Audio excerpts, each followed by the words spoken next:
اب جو اگلی آیات نازل ہوئیں یہ عبداللہ بن ابی بن سلول کے بارے میں ہیں۔ یہ رئیس المنافقین تھا اور اس کی منافقت سب پر منکشف تھی۔ یہ نبی کریم صلی اللہ علیہ وسلم کے لیے بہت زیادہ سازشیں کرتا تھا اور بہت ہی بڑا دشمن اسلام تھا، منافق تھا بہت بڑا۔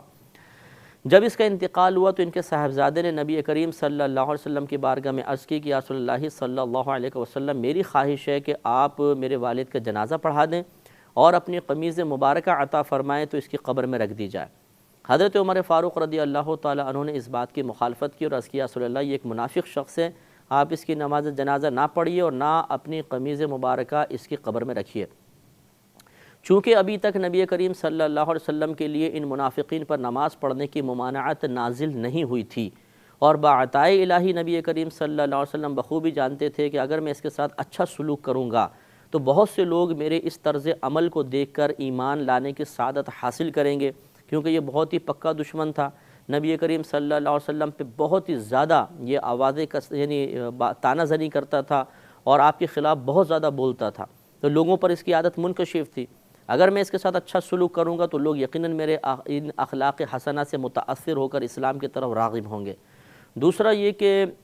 جب غزوہ بدر میں حضرت عباس رضی اللہ تعالیٰ عنہ جو حضرت نبی کریم صلی اللہ علیہ وسلم کے چچا ہیں، یہ جب بطور قیدی آئے تھے تو ان کے پاس قمیض نہیں تھی،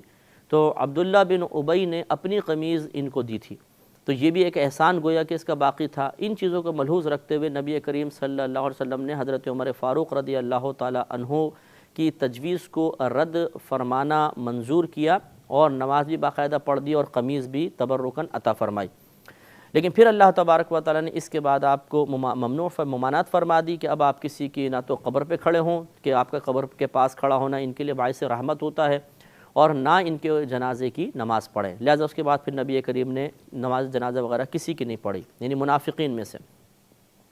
لہذا ارشاد ہوتا ہے کہ وَلَا تُصَلِّ عَلَىٰ أَحَدٍ مِّنْهُمْ،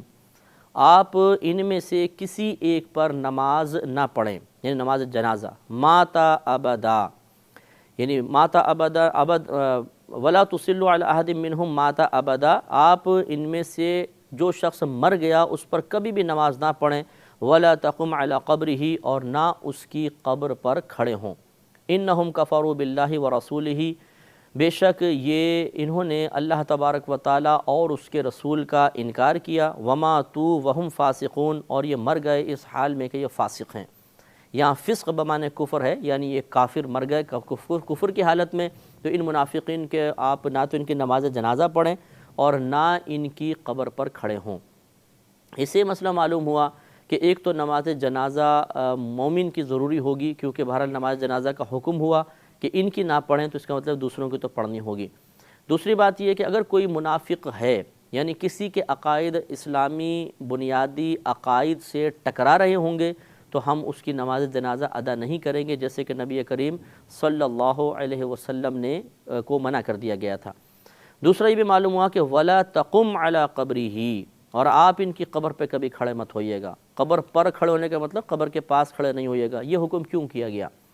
اس لیے کیا گیا کہ جو اللہ تبارک و تعالیٰ کے مقرب بندے ہوتے ہیں، ان پر اللہ تعالیٰ کی رحمتوں کا ہم وقت نزول ہوتا ہے، اور ان کی صحبت کی برکت سے قریب رہنے والے پر بھی ان رحمتوں کا نزول ہوتا ہے۔